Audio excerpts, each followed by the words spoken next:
lately. So we have been talking in our class. I want to say thank you to Colonel Bolton for covering class the last few weeks for me throughout all this. So I kind of feel like we're just starting class over again. And I know several of y'all are in Nick's class. And so tonight we're talking about finding our role in the church. And I think that's something that's so important because sometimes we lose motivation, don't we? It can happen. And we forget what our role is. And we all have different talents right here. So this is this for Facebook? I can't stand that. I love everybody out there, but I just got to walk, so I got to stay here. So we're learning about figuring out what our role is in the Lord's church. And in order for the church to grow, and in order for us to grow as a church together, all of us have a different role. Because we all have different abilities, and we all have different desires, and then each one of us has got a certain passion, don't we? What's some of your passions that's really a big deal to you? What are they? Now, we have a discussion class, and it's in the puppet room, so it's not all out here. So if you say something, I want you to speak up. But what are some of your passions in the church? What are they? Mission work. Great passion. Keep it going. There's several of them. What's something that's really important to you? Singing. Great ministry. What else? Teaching. Say it again. Youth. Keep them going. There's lots more. The ladies' jail ministry. Somebody said something else. Benevolence. Oh, that's so good. What else? Keep it going. There's so many more. How about evangelism? You know, that's something that we're really need to be doing a lot more, isn't it? We sometimes want to wait for people to walk in the doors, don't we, before we evangelize them. But we've got to go out. Jesus turned the world upside down with how many people? 12 people, didn't he? He turned the world upside down. So evangelism is really important. What's some other things? Vacation Bible School. Very good. Keep it going. The Wish Group, very important. How about a couple of more? What? Prayer and Struggle Talk. There's a group that meets here on Thursday night, a group of young people. Very powerful. How about one more? The Golden Agers. You guys are speaking up big time tonight. Y'all are pumping it tonight. It's true. It's so good. We've got all these great ministries. But what happens sometimes in the church, what happens to us when we're so involved and we're so involved and we're so involved? What happens to us? I'll start it. We get burned out. And before you know it, our role becomes less motivating. And before you know it, we find ourselves so involved in all these ministries that we forget to go out. We forget to go into the world and evangelize. And all these ministries are great. And we need that, don't we? We need it. We need it together as a church so that we can provide for each other and help each other. And sometimes one of the biggest things that happens to us as a people and as a church is we lose that focus. The world pulls us away from that role, and it's so easy to do. And how does the world do that? How can we easily get pulled away from our role? Pressure from the outside world to be like the world. What else? We blend in with the world, don't we? What else? How can we get pulled away from that role? Satan tells lies, doesn't he? He's deceitful. He's the master at it. Good. What else? What happens sometimes to our priorities? They get what? They get turned upside down. They get inverted. It pulls us away from our role. How about financial struggle? Could that play a role? How about self-righteousness? Now, I'm going to start stepping on some toes. How about we think we do enough, right? What else? Stress. Who said that? Very good. I get stressed out. People stress me out sometimes. And that's what I want to talk about tonight, is that one of the biggest ways that we can lose our focus in our role at church is by allowing other people into that role. Does that make sense? Paul struggled with people, with dealing with people. And people can be the greatest joy in your life, can't they? But also they can be a burden in your life, can't they? We can let each other down. And a lot of times we do that. We let each other down. And what happens is we allow other people to dictate what our role in the church is going to be. Now, I've had this happen before to me, is I get down and I get upset, and then I just say, well, you know what I'm going to do? I'm just going to quit. And I'm just going to lose focus. How many people do you know? Now, think about over the years. How many people in here have been here for 10 years? Raise your hand. No, raise them high. Okay. How many people have been here for 15 years? 15. How about 20? You've been here 20. Lily, put your hand down. You're 17. Been here 20 years. Lily's like, she just left it up the whole time. How many people have been here 25 years? Okay. 30 years. How many people have been here 50 years? 50. Randall? 50. Randall, you're 80? Are you 80?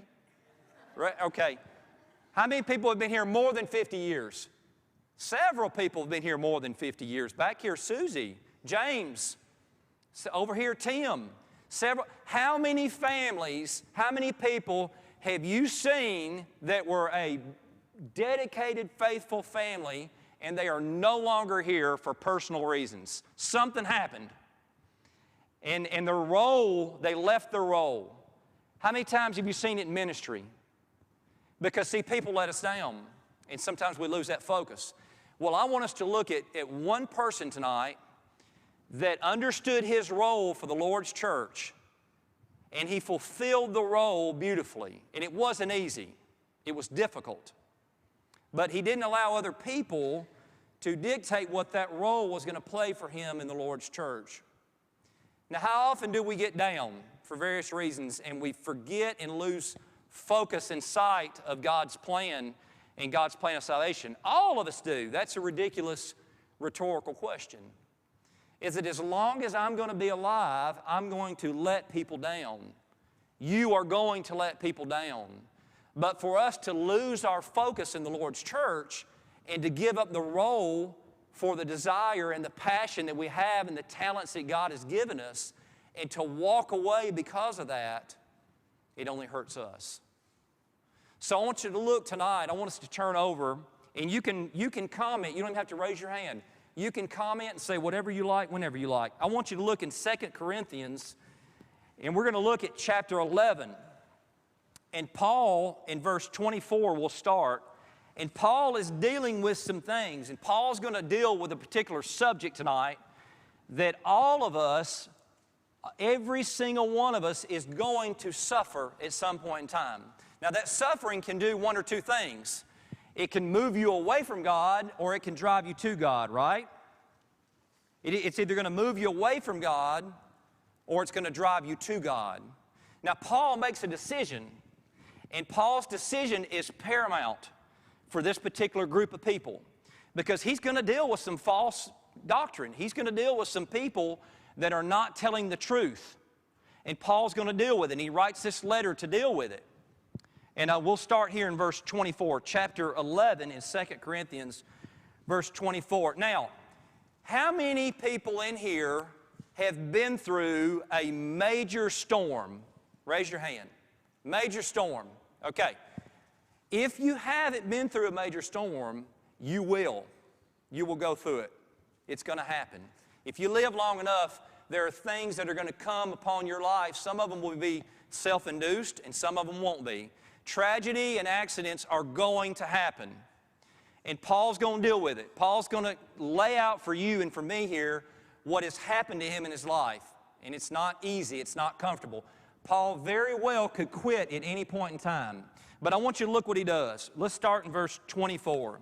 We're in 2 Corinthians chapter 11, verse 24. Now, from the Jews, just from this particular people, this is what happened to Paul. He said, 5 times I received 39 stripes. 5 times. 40 minus 1. Paul was whipped 5 times by just this particular group of people. Now, at what point in time, if you're Paul, do you say enough is enough? The first time, I'm out. Now, how about you? Now, think about this for a minute. This particular people, just this group, has taken him captive, and they have whipped him 5 times. Do the math. What is 5 times 39 times? Do the math on that. Think about it. It's just shy of 200 times. All right? Now, look, that's the first thing. 3 times I was beaten with rods. Once I was stoned. Now, Ben, I'm not going to put you on the spot. I won't make you stand up. But would you share just briefly what a stoning was in that particular time? Is there anything you could do to kind of share with us, particularly what a stoning would be? Anything that comes to your mind? Okay. In this particular time, a stoning, most of the time, they would have buried the person with their head only sticking out of the ground, kind of like a pumpkin sitting on top of the ground. And that's how they would have stoned them. Now, that's how Stephen died. We know history, if you read about a stoning, most of the time, that's what they did. So you can imagine being buried up to your neck and being stoned, people throwing rocks at you. You ever been hit with a stone? I got hit in the eye with a baseball one time. It wasn't a stone. All of us at some point in time have been hit with something as we threw things at each other when we were little. Listen, Paul had been stoned. Now watch this. Once I was stoned. 3 times I found myself shipwrecked. A night and a day I've been in the deep. You ever been in the water before? You ever been in the water before at night? You ever been in the water before at night in the ocean all night? Look what Paul said. He said, I was run aground. I've been in the deep. In journeys often, in perils of water. Okay, now, think about this. Everywhere he went, what did he have to do? He had to get on something and he had to get there. Most of the time it was a boat. That's how he traveled. So think about that. He's been in major storms before. And all of these things that he's talking about, what is he doing? What is his purpose for doing this? What is it? Somebody said it. He is spreading what? The gospel, the good news of God. He doesn't quit. No matter what happens to him, he continues to go and to go and to go. Now, I want you to think about this for a minute. When you see the word peril, what does that word peril mean? Danger. Danger, bad things. So look what he says. He says, in journeys often, in all the time that I'm traveling, in the danger of the water, in perils, in danger of robbers, in perils of my own countrymen. Listen, my own people. In perils of the Gentiles, in perils in the city, in the dangers in the wilderness, in the perils of the sea, in the perils among false brethren, in weariness and toil. Can you imagine? Now think about this for a minute. Can you imagine how put out Paul must have been doing all this? At what point in time do you just quit and say enough is enough? Now think about that for a minute. Think about what you may be going through right now, and think about your role in the Lord's church and how important your role is to somebody else here. Has that ever crossed your mind? So Paul's got his hands full. Paul's gone through a lot. Hey, it doesn't end there. Watch the last one. He says, in perils among false brethren, in weariness and toil, in sleeplessness often, in hunger and thirst, in fastings often, in cold, in nakedness, besides the other things which comes upon me daily. He said, okay, now look, this isn't everything that's just happened to me. But he said, amongst all these things that already happen to me every day, look at this, church. Look what he says. Besides the other things that comes upon me daily, my deep concern for who? For you. For me. Wow. Now, let me ask you, if you're an elder, your elders here, I won't ask you to say anything, but how many nights have you not slept because you're worried about the church? I'm sure you understand this. But you see, Paul's not alone in this, because all of us struggle. Maybe not like this. All of us have certain pains and certain burdens that we're dealing with. But think about this. Paul says, I've got this deep concern for the church. He said, who's weak? And I'm not weak. Who's made to stumble? And I don't burn with indignation. What is indignation? When you hear that word, what do you think about when you hear the word indignation? What's he talking about? He's talking about righteous anger. I mean, don't you think that these things made Paul angry in the things that he sees? And you think about the church over in Costa Rica, what they struggle with. And for you families that help lead in what they're dealing with, you've lost sleep over what they're dealing with. You know their hurt and their pain and what they're dealing with. And it burdens you, it hurts you. When people are sick and when they're hurt and when they die, we all experience these pains. We hurt with one another. And that's what Paul's saying. Paul's saying some of this was self-righteous anger. He burned with anger. Now, you got to think about something here too. When Paul was dealing with false brethren and false doctrine, these are people that are working against the gospel. Paul sets up, he comes in, he teaches the gospel. There's people right behind him. There's people in the Lord's church that are working against him. Paul said that made me angry. And these are all emotions that the Lord had. Paul's got his hands full with the church. But Paul never, not one time, does he quit, does he? I'm sure he wanted to, but he doesn't. Look what else he says. I want you to look at verse 7 in chapter 12. Paul makes some profound statements. Difficult times come for Paul. Paul's fixing to be attacked by Satan. Verse 7 of chapter 12, and lest I should be exalted above measure by the abundance of the revelations. Okay, what's he saying here? What's he saying? And Paul says, I'm not going to get the big head, okay? I'm not the one doing this. The Lord is working through me. He said, this is my role. This is the role that I chose to take. God's placed me in this position, and I'm not going to think that I have it all together. That's what he says. Now look what he does. He says, lest I should be exalted above measure by the abundance of the revelation, a thorn was given to who? Who was it given to? Paul. Paul was given this thorn, a messenger of Satan to buffet me. What happened to Paul? What happens to him? What? Paul's being tormented by this issue. But Paul welcomes the issue, the physical ailment that Paul got. He welcomed it to keep him what? Humble. To keep him from being prideful. You're a part of this role in the Lord's church. How easy is it to take credit for the great things that happened in that role? How easy is it? It's easy, isn't it? We can take pride sometimes in ourselves that we're doing this. But you know, God's Word says that every good and perfect gift comes from where? Above. So Paul doesn't take credit for all of these great things that he's seeing. How rewarding is it to cut the yard? How rewarding is it to have immediate, you know, cutting the grass is one of the most, man, that's a good feeling, isn't it? Boy, when you've been dealing with stress all day and you get to go home and cut the yard, how nice is that? You know the best thing about cutting the grass or bush hogging? You know what it is? It's immediate gratification, isn't it?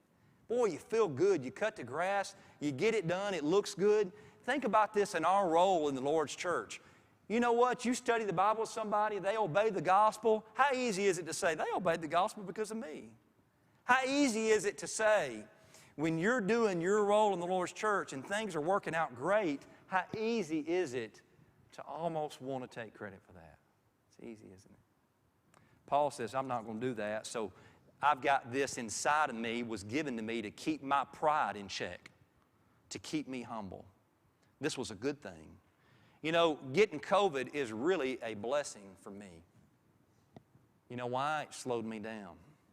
You know what else it did to me? It caused me to sit there and do absolutely nothing but think, pray. Not for me, but for others. You know, that's the whole COVID thing did when it first started. We were all stuck at home. Yeah. Yeah. More time, more Bible study. Yeah. Well, I really didn't feel like doing a lot of that for a few days. I felt terrible. But it was good for me to slow me down. How many of us sometimes need to be slowed down? Come on, be honest. Man, it slowed me down. It caused me to reprioritize these things in my life So that was a good thing. It's kind of like that messenger sent to buffet you. Paul said, look at this. He said, verse 8, concerning this thing I pleaded with the Lord 3 times that it might depart from me. Now, what have you heard, what have you been taught that potentially this thing was for Paul? Eyesight. What else have you heard? Has anybody heard anything else other than that? We don't know that particular, but what else have you heard? What? Malaria. Okay, you heard malaria. Okay, so he got sick. He had, what? He stuttered because there's been reference made that Paul was not eloquent in speech. Okay, what else? You heard anything else? So we got eyesight. We got speech, that he possibly stuttered. Anything else? Possibly got some kind of malaria. He got something that put him down. I'll tell you what he did. It was so important that he begged God, not 1 time, not 2 times, but 3 times for God to take it from him. Did the Lord take it from him? He didn't take it from him, did he? Look what happened. Look what God did. God gave him something better than that. So 3 times that it would depart from him, and he said to me, my grace is sufficient for you, and my strength is made perfect in weakness. So what did God fill him with? God didn't take it from him, but he gave him something great. What did he fill him with? He gave him better than he deserved. He gave him grace. He said, my grace is sufficient for you. God made him strong in a time of weakness. He prepared him for his next round. Therefore, most gladly, I rather boast in my infirmities. Okay, so this was Paul's situation. Paul said, I'm not going to boast in my role. I'm not going to boast in all the things that are happening in the churches that are getting fixed because of what I'm doing and the letters that I'm writing to you and the issues we're dealing with. But he said, you know what I'm going to do? He said, I'm going to tell you about my weakness and I'm going to tell you about my sin. And that's what Paul did. Paul won people in his role with his infirmities, with his inadequacies, humility, being humble. Look a little bit further what happens. Here's the reason why. Therefore, most gladly I rather boast in my infirmities, that the power of Christ may rest upon me. Therefore I take pleasure in infirmities. He said, I take pleasure in this. He said, I take pleasure in reproaches, in needs. I take pleasure in persecutions. I take pleasure in distresses. For whose sake? For His sake? For His glory, or whose sake? Who was it about? It was all about Christ. You see, every single thing that you're going to go through and every single thing that I'm going to go through, we can find glory in that and not get upset and not quit and not leave, but hunker down in that role and give that glory to God. So look, Paul's dealing with all this stuff, isn't he? But he found a way to find pleasure in the most difficult things that he was going through. Wow. So let's talk about that. How difficult is it to find pleasure in the most difficult things you go through, whether it's self-induced or whether it's accidental or whether it's tragic? How difficult is that? How do you do that? A mindset, okay? So what you're telling me is it's an attitude, right? There's some people that you meet, no matter what's going on, they're always positive and happy. Optimist, right? Even through difficult times. It's not always easy. Somebody said something. Patience. Patience is a what? Virtue. What's a virtue? It's a blessing. Patience, if you're patient, that's a blessing.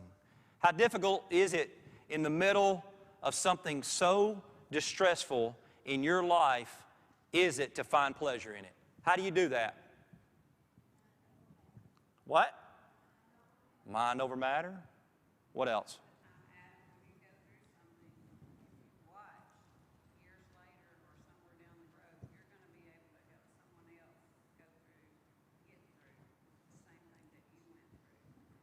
So what you're saying is that something that's difficult and bad that we find pleasure in, we can take that and use that as a ministry and a role to help someone else. Absolutely. And maybe that's why you're going through it. so that you can turn around and help. Who better to help people that are getting divorced? Who better to help people that are getting divorced?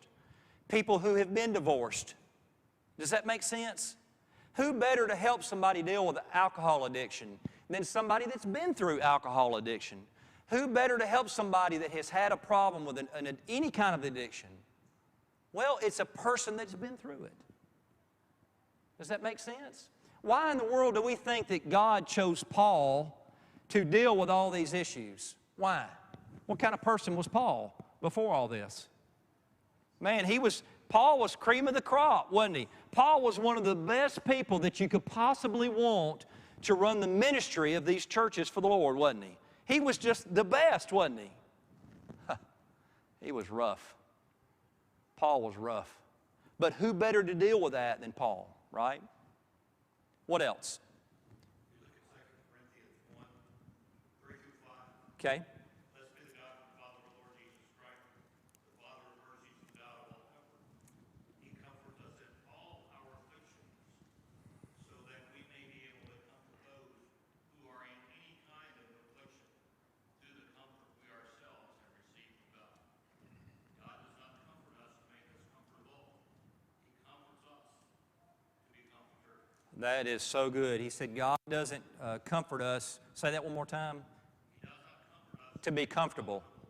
but to make us comfortable. Very good point. Very good point. What else are we missing? Very good point. How do we find pleasure in the most difficult times of our life? Somebody said it. Prayer. Oh, man. Oh. So good. What else? How do you find pleasure in difficult times? How do we give God the glory for it? I'll tell you how. Paul said, stay with it. Paul said, stay with it. Be faithful. Hang in there. Don't give up. Stay with it. And sometimes it's difficult to stay with it, isn't it? It's hard. God doesn't expect us. I don't think God's telling us to put this perpetual smile on our face and we walk around here as everything's great. What you win people to is what you win them with. And when people see you genuinely, authentically going through difficult times, and they see how you handle that, you're able to minister to them through your role. And sometimes you got to step out of that role, don't you? I'm sure that Paul rested a lot. I'm sure that Paul stepped out of that role and he had to get some things figured out and he had to get some rest, and other people picked up that role. I want you to think about this for a minute. I asked Gordon a few weeks ago, cover me one class. That one class turned into two. That two classes turned into three. You see, somebody else picked up the role. And that's what we do for each other. We pick each other up, and we remain faithful to the Lord and to the church. And that's powerful. Any comments? Okay. Turn over to 2 Timothy. We'll look at this, and then we'll come to an end. Look at 2 Timothy chapter 3. 2 Timothy chapter 3. All right, perilous times are coming. Difficult time. What's the word perilous mean? Give me another definition of perilous. Dangerous. Very dangerous. Very difficult. Very difficult. Not just difficult, but very difficult. All right, verse 1, chapter 3, 2 Timothy. But know this, in the last days, what's coming? Perilous times. Verse 2. Now watch this. Now think about this for just a minute. Think about where we are right now and see if there's not some prophecy here. Okay? Now watch. This is powerful. For men will be lovers of themselves. Now surely not. Surely not. Men will be lovers of themselves. Surely not. Lovers of money. Boasters, proud, blasphemers, disobedient to who, church? You mean to tell me that we're going to have kids, teenagers, young adults, and move into adulthood, and they're still disobedient to their parents? You mean to tell me that that's part of this? You guessed it. Disobedient to parents. Unthankful. Now watch here. Unthankful. Unholy. unloving, unforgiving, slanderers, without self-control, brutal, despisers of good, traitors, headstrong, haughty, lovers of pleasure rather than lovers of God, having a form of godliness. Now listen, stop right there. Having a form of godliness. So you know what this says? This says, you know what? I'm going to be holy when it's convenient for me to be holy. When I find myself in these situations to be holy, then I'm going to. But outside of that, I'm just going to live how I want to live. I can be different when I'm away from here. You see, being spiritual is not an activity. It's not something we do, it's something we are. He said, so you have a form of godliness. You sometimes look godly, but you're not holy. You're far from it. Look what else he says. You may have this form.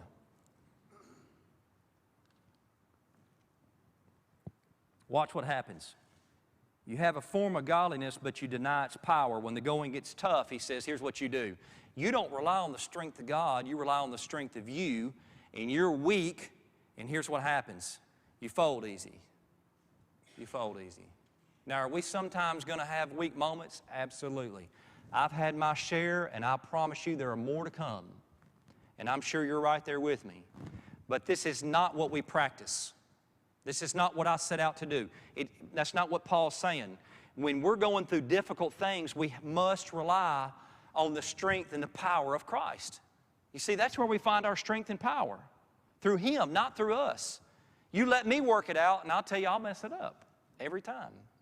That's what Paul's saying. That's what Paul's saying in 2 Corinthians, and this is what this writer is saying here. Look what else he goes on to say. He says, and from such people, he lists all of these people through verse 1. He said, you need to do something. What does he tell them to do, church? Turn toward them, right? Be like them. Is that what he said? He said, no, you go the opposite way. You turn away from this. The people you hang out with are the people you'll what? Be like. He said, you turn away from this behavior. You don't let this behavior be a part of who you are. And the reason is because it will infect you. You hang around with people that are negative all the time, what are you going to be? What'd you say? Negative. You said negative. You hang around people that are positive most of the time through difficult situations. Look, if I got a difficult situation going on, and I've been through a few lately, who do I want to be around? I want to be around people that are going to lift me out of it, right? I want to be around people that are going to take me toward the cross because I'm down. What happened with Job? Job had some visitors come to him, didn't he? What happened? What kind of visitors did he have come to him? You want these guys to show up at your house when you're going through a tragedy? Do this. And no way, Jose. Not happening. I don't want that. I don't want that around me. So look, if you invite this kind of behavior into your life in what this writer is saying, then you could expect to be like that. He says, don't be around this. You turn away. You become part of this, and your role in the Lord's church is going to be what? It's not going to be a role. You're going to infect the church. All right, look what else he says, and coming to an end here. He said, from such turn away, for of this sort are those who creep into where? Where do they creep into? Where does it start? Home. It makes captive of gullible women, loaded down with sin, led away by various lusts, always learning and never able to come to the knowledge of the truth. And then he goes on to list people that this has happened to. He goes on to list it. But, verse 10, you have carefully followed my doctrine. Number one, he's going to list 9 things that they needed to do, 9 things that we need to do.